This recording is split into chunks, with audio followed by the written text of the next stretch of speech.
సరిపోతుంది కదా. ఏ రాష్ట్రాలకు ఆ రాష్ట్రాలకు ఆ స్థానిక పరిస్థితులను బట్టి నిర్ణయాలు తీసుకోవడానికి వెసులుబాటు కాంగ్రెస్ పార్టీ కల్పిస్తుంది. ఆ వెసులుబాటులో భాగంగానే తెలంగాణ రాష్ట్రంలో కాంగ్రెస్ పార్టీ నిర్ణయాలు తీసుకున్నది. మాకు కలిసి వచ్చినందుకు ఎంఐఎంకు మేము ధన్యవాదాలు తెలియజేస్తున్నాం.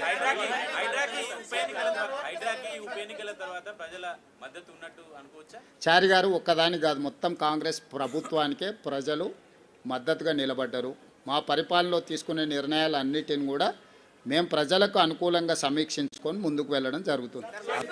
అమర్ గారు, అమర్, ఇంకా నేను ఆ రిజల్ట్స్ మీద పూర్తిగా సమీక్ష చేయలేదు. జాతీయ స్థాయి రాజకీయాల మీద ఇంకా దృష్టి పెట్టలేదు. ఇప్పటివరకు తెలంగాణ ఉప ఎన్నికల మీదనే ఉన్నాను. వాటిని విశ్లేషించిన తర్వాత తప్పకుండా నేను స్పందిస్తాను.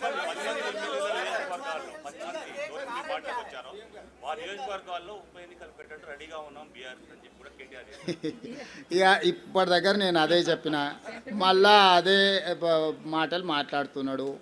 కాబట్టి ఇవన్నీ నేను అందుకే చెప్తున్నా, నేను సూచన చేస్తున్నా. తెలంగాణ మంచి కోసం, వాళ్ళ భవిష్యత్తు కోసం ఇద్దరికి సూచన చేస్తున్నా. ఒక ఆయన అసూయ, రెండవ ఆయన అహంకారాన్ని తగ్గించుకోవాలి. పాతకాలంలో చెప్పారు, కింద పడ్డా కూడా పైకాలు నాదే అన్నాడంటే వెనకటికోడు. కాబట్టి ఏది ఎట్లొస్తే అది అట్లా వస్తుంది. ఇప్పుడు అది ఆయన చేతులు లేదు, నా చేతులు లేదు, స్పీకర్ గారి చేతిలో ఉంది, సుప్రీంకోర్టు చేతుల్లో ఉంది. అది వచ్చినప్పుడు వస్తుంది. ప్రజలు ఇచ్చే తీర్పు తప్పకుండా ఇస్తారు.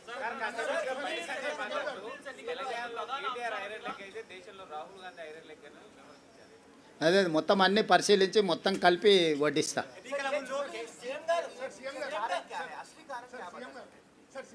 सरकार जो काम कर रहा है, सरकार को आशीर्वाद देने के लिए लोग आगे आए, बहुत सारे दिए, एक चीज़ नहीं है. हम पीछे से रेशन कार्ड और फाइन राइस, इंदिरा इन लो जो भी बोल रहे हैं ना, इसके साथ साथ हम कितने एम्प्लॉयमेंट क्रिएट किए, लॉ एंड ऑर्डर कितना कंट्रोल किए, ड्रग्स एंड गांजाई कितना हम लोग कंट्रोल किए.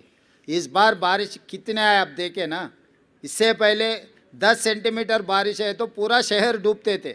इस बार 40 सेंटीमीटर 50 सेंटीमीटर बारिश आए तो भी कोई भी एक कॉलोनी, एक बस्ती पानी में नहीं डूबा.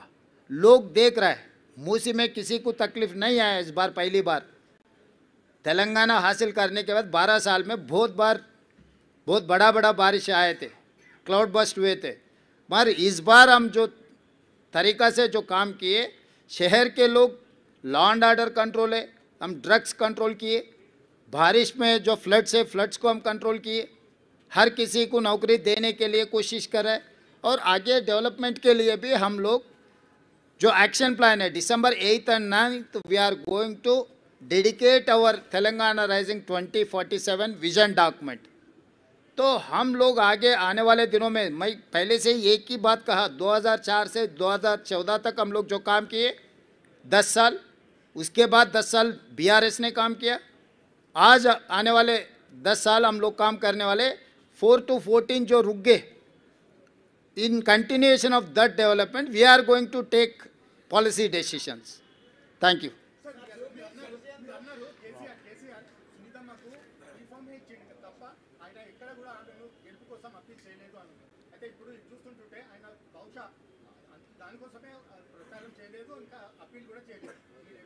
అంటే నేనేమన్నాను, ముందు నుంచి పాపం కేసీఆర్ గారిని తప్పించి ఆ కుర్చీని గుంజుకోవాలని హరీష్ కేటీఆర్ పోటీ పడుతున్నారు. సో ఒకసారి వాళ్ళకి అవకాశం ఇస్తే వాళ్ళ పరిస్థితి ఏదో వాళ్ళకి అర్థం కావాలని కేసీఆర్ గారు మౌనంగా ఉన్నారని నేను అనుకుంటున్నా. కేసీఆర్ గారు క్రియాశీలక రాజకీయాలలో లేరు, వారి ఆరోగ్యం కూడా అంతంతగానే ఉంది. క్రియాశీలక రాజకీయాలలో లేకుండా ఆరోగ్యం అంతంతగా ఉన్న ఒక నాయకుడిని విమర్శించడం భావ్యం కాదని నేను భావిస్తున్నా.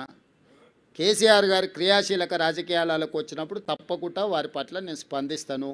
నా సూచన ఒక్కటే మీకు, ఇక డెవలప్మెంట్ మీద ఫోకస్ పెడదాము. రాబోయే 2 సంవత్సరాలు ఫోకస్డ్గా మన రాష్ట్రాన్ని అభివృద్ధి చేసుకుందాము, సంక్షేమ పథకాలు అమలు చేద్దాము, రాష్ట్ర ఆదాయాన్ని పెంచుకుందాము, వనరులను సమకూర్చుకుందాము, అభివృద్ధికి సహకరించండి అని ప్రధాన ప్రతిపక్షం హరీష్ కేటీఆర్కి చెప్తున్నా. కేంద్రం నుంచి నిధుల కోసం సహకరించమని కిషన్ రెడ్డి గారికి చెప్తున్నా. మనమందరం కష్టపడతాం, మీరు కూడా ఈ కష్టాన్ని గుర్తించి ప్రజలకు చెప్పండి అని మీకు కూడా విజ్ఞప్తి చేస్తున్నా. అంతే తప్ప ఇంకా రాజకీయ విమర్శలకు తావు లేదు, అవసరం లేదు. రేపు 17th క్యాబినెట్లో అవన్నీ డిస్కషన్ జరుగుతాయి. 17 తారీఖు